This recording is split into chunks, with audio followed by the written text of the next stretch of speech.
McLovin has an against the grain.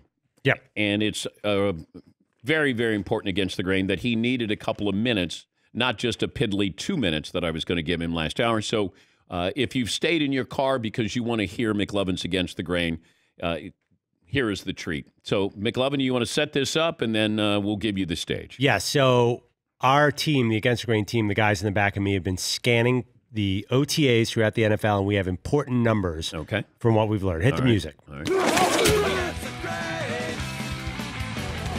You may have read that Tua Tagovailoa had a tough day yesterday for the Miami Dolphins. Yes, he did. So we crunched the numbers. He had 5 interceptions. That prorates out to 85 interceptions on the season. Now, that took us a while. We had to run them twice. That would be an all-time record. Yeah. We had to run it twice because we forgot there were 17 games at first. Wait, Paulie, you're interrupting against the grain? Can you spin it and make it sound like the Dolphins are going to have an unbelievable pass defense this year? Yeah, that's a great point. Right, That's a great point. Next level. That's next level stats right there. Okay. By the way, apparently it was torrential rains and it was practice, but we're just going to ignore that fact for right now. Have you seen the reports out of New England? Let me give you some numbers on Mac Jones. Apparently, in the first 7-on-7 period, Jones got 4 reps compared to Cam Newton's 3 reps yesterday. And same for 11. Listen to this. Cam Newton, 9 of 17 in the competitive team drills. That's 52%, Dan. Are you feeling what I'm feeling? I'm feeling this segment's going a little too long. Too long? We just started. Exactly.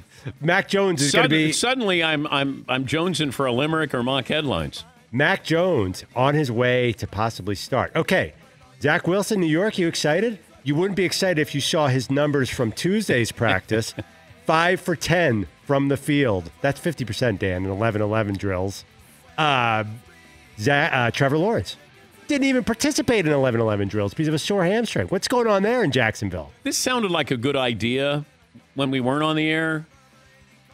You think people want to hear NBA in their cars, Dan? I don't know. Honestly, they'd rather hear about practice stats from the NFL. Okay, all right. Wait, Paulie is interrupting against the grain again. I'm sorry, but again, I want to spin it positive. Zach Wilson not sacked once in practice for the Jets the other day. Offensive line peaking? Yeah, question mark? He's got the red jersey on. I don't think you're allowed to sack him. All right. And, I could give you Justin Fields' number. This is...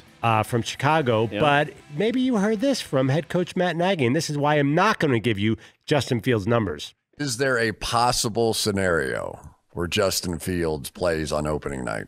No, I mean, Andy is our starter, and again, I can't predict anything. You know how it goes. I mean, there's so many things that could happen between today and that week 1, but Andy is our starter, and Justin's our number 2, and we're going to stick to this plan. Wait, he can't predict anything? He's the coach. Dan, there's only one number that matters here. QB1, Andy Dalton. Yeah. It's happening. Get on the Red Rifle bandwagon, Dan. I know you have the Bears Cup, and I know why. Does Andy Dalton start a game in October? Week 1, Dan. We're focused on week 1 game at a time. That's against the grain. Hey, I can't predict. Thank you, McLovin. Wow. A lot of times I know less after these segments, but thank you, McLovin.